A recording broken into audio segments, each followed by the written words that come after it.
Okay, let's talk about the pistol, the one-legged squat. I love programming this movement for those that are able to do it because of its translation into the plow stop that we often use while skating. It's also really good for single leg strength development, mobility, and it helps to strengthen your squat and a lot of other aspects of strength and conditioning. So let me just show it to you first, and then we'll talk about ways that we can scale it and then how you want to approach it as you're working on this movement. So when I set up for the pistol, first you want to find your balance, and then you want to really over-exaggerate sending the hips back.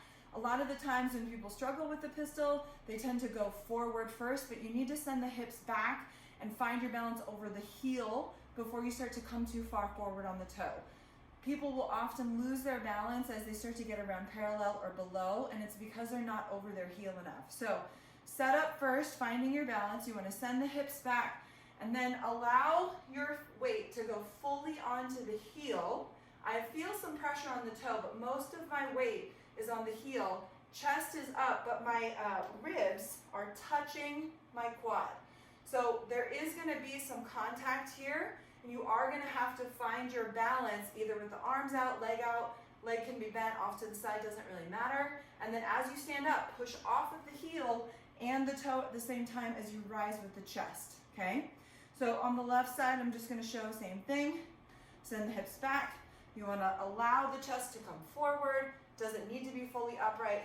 Feel the weight, heel to toe, rise with the chest, and push off of the heel and the toe as you stand up. Now, the most often way that I have people scale this is to grab a bench or a box, any kind of surface that you can sit onto, and you're going to do the same thing, but ideally just tap and come back up. What I would prefer not to happen if you're scaling this is to sit, rock your chest back, and then rock back forward. And the reason I don't want that is because you're using the momentum of the down and the up to help you get up, as opposed to the single leg strength, and that's what we're trying to develop here. So ideally, tap and go. If that's too hard, you could raise the surface up even higher until you can find a height that you're able to just gently tap and then come back up. And I'm hoping this leg can stay out and extended.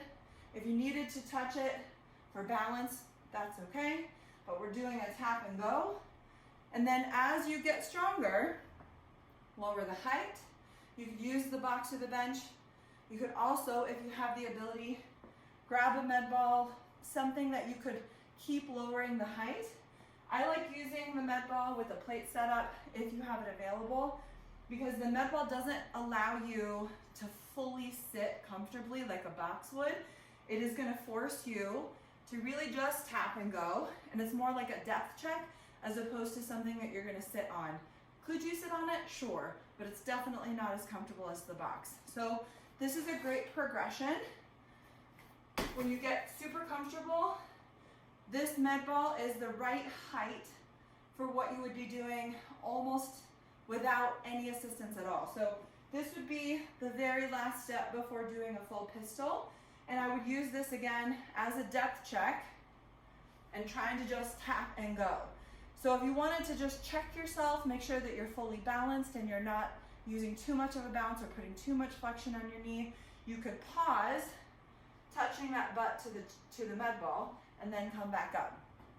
Another option is to use a banded setup if you're in a gym that has a rig and these strong bands that could hold your weight. So all the same things apply. What this does is it takes the hardest part out of the equation, which is standing up from the bottom and all of the mobility and balance you need at the very bottom of your pistol squat. So you're going to set up with the butt on top of the band. Same thing, send the hips back, find your balance, try to go below parallel if you can, and then stand back up. You can vary the band resistance to add more or less help. You can also vary the height of where the band is, which will also vary how much help you get. And then eventually you can try to work to something that's almost right at doing an unassisted pistol. So another option for pistols, if you want to work on them, if you have a partner available, is to use them to help you on the way up. So this is my husband Jeff, and we're going to start with one-handed support, or I would say a crossbody support. So we can hold hands like this, or if I feel like I really need it, we could do forearm to forearm, whatever is comfortable for you. For me, I'm just gonna do a hand support. So as I go down, hopefully my partner doesn't have to help me on the down. Hopefully you can do that by yourself. But if you need to, you can hold on to them also for that part. And then as I stand up, I'm gonna pull at the same time as I'm standing up. And so depending on how strong I am, there might have to be some pulling from me and some pulling from my partner. Now, if that is just like, I can't even stand up with one support, that's when we can go to like a cross support, or we could do this way. Either is fine. So I'm gonna do, let's do cross support. So as I go down again, I'm gonna go down hopefully on my own. And then as I stand up, my partner and I are gonna pull and then pull to help me get back up. If you're struggling with pistols because of mobility, there is another option. So some people can do a pistol squat, but what they struggle with is the knee and the ankle flexion and all of the weight that is put onto those two joints when the other leg isn't supporting. So a nice option for this is to use a box or a bench. And what you're gonna do is do the pistol squat, but you don't have to worry about what this other leg is doing, if it has to stay up or if it's hitting the ground. You're just gonna go do the same motion, but on the box, and then you can stand back up without having to worry about hitting the ground or any of the other restrictions that doing it on the ground would do.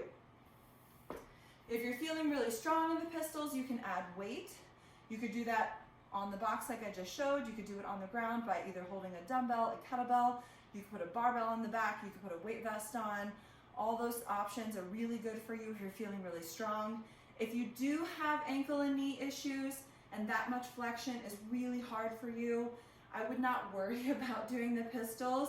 What you could do to mimic it is do like a narrow stance air squat and try to do something that resembles a pistol squat but without all the weight shifting to the one side. Again, this is really great to help you with your single leg strength. It's gonna help you with your plow stops. It's gonna help you with all of your other squat movements, so give them a try. And if you struggle with them, any of these options to modify are still gonna work your strength. They're just not gonna make you go as deep as those other options on the floor would.